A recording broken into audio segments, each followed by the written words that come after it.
Firstly, all of those of Irish descent, please stand and drink a toast with the wine which William has very much kindly supplied to us, and put some money in the collection box. But here's to St. Patrick's Day.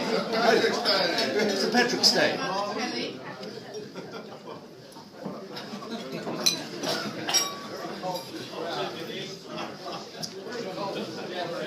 And for those who have a few spare moment afterwards, I suggest we gather at the Green Man to have a pint or two of Guinness. So I think at about 10 to 2, and those who are not there, please put some money in the collection box. I thought that for this Sergeant session, the theme was, and this was when we were still intending to have our Scottish evening, and because it was at the end of the festival, and congratulations Kerry and your team for a job well done, and given the precedent we had at our last Rotary Club meeting where we burst into song, I was going to ask all of those of Scottish origin to stand up, because today is the 268th anniversary of the rather tragic defeat by Bonnie Prince Charlie at the Battle of Culloden. So all of those of Scottish origin, please stand up. And those of Irish descent can also stand up, because some of your forces joined Bonnie Prince Charlie, and we're now about to burst into song.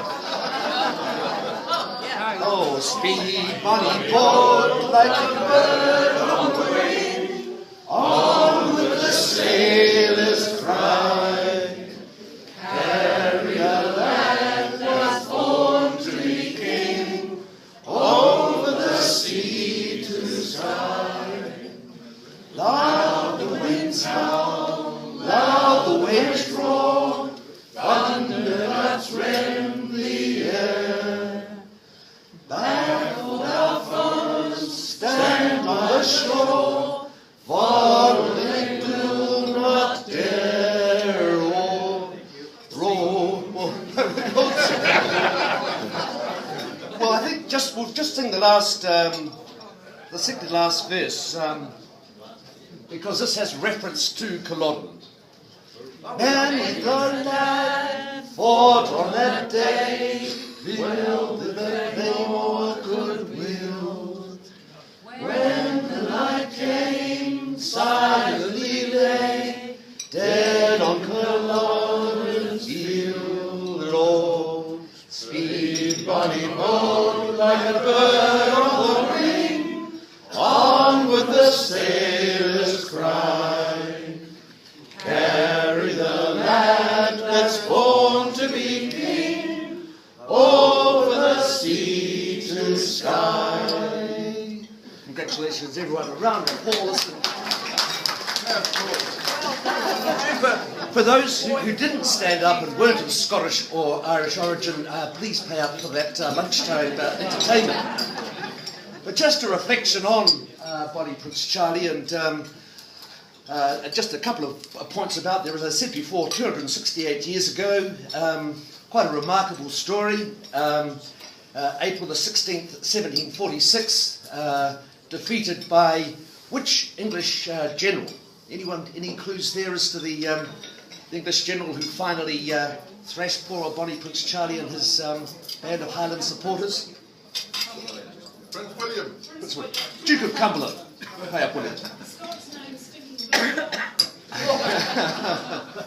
And another question there is, because it was quite a remarkable feat by Bonnie Prince Charlie, but how many miles north of London did Bonnie Prince Charlie finally get to before what the decision was taken out of his hands? The Highland Lord said no further. But anyone got some suggestions as to the number of miles from London that he got to? How far is Derby? Absolutely right, Stephen. But absolutely. So Derby was the crew meeting date. But any suggestions? 130 miles. When you think about it, which is pretty astonishing. At that stage, the rug was pulled under his feet and had to retreat back to Scotland, where the Duke of Cumberland, and then of course succeeded in a number of battles to beat him. But just in the song we sang, there's some reference to Flora tending the head of Bonnie Prince Charlie. Any information about Flora's background and where they were heading at that stage?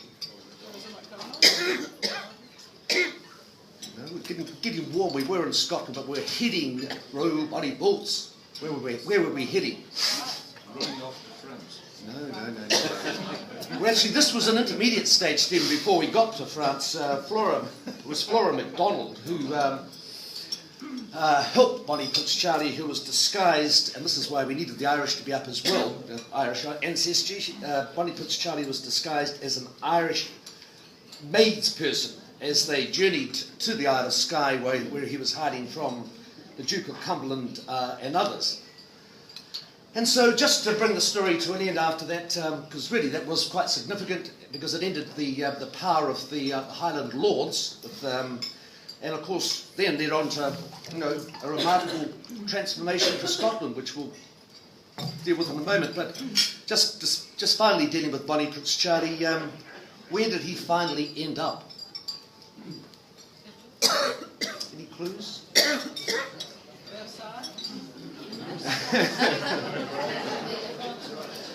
Anyway, he died in Rome in 1788 as a chronic alcoholic, blaming everyone but himself for his defeat at the Battle of Culloden. But just turning perhaps to this part of the world too, because obviously our Scottish and Irish ancestry have had a huge influence around the world, and you think particularly the Scottish migrants to the US, Canada, our guest over here, Australia and New Zealand. They certainly punched above their weight. But just here in New Zealand, we always think about, obviously, Dunedin as our main area of Scottish migration. And just by of interest, any comments or any suggestions as to the date the first ship arrived in Dunedin? From 1848. Absolutely right, over there. But just turning to the North Island, and quite the remarkable story there. Where was the major Scottish colony in the North Island? Absolutely right. And headed by whom and aged? Right, absolutely. The Reverend Norman MacLeod. And when he arrived in New Zealand, he was aged 71, January 1854. And very interesting. Has anyone been to the Waipu Highland Games? Very good. Well, if you haven't, I suggest you do. New Year's Day, you can have a chance at tossing the caber and dancing in your Highland kilt and doing other very exciting things with the odd wee dram of whiskey. Well, just to bring things to an end on this theme of Scotland, what is happening later this year? Does anyone know the date for the Scottish people? Absolutely right. The Scottish vote on independence, which is taking place on which day? September the 18th.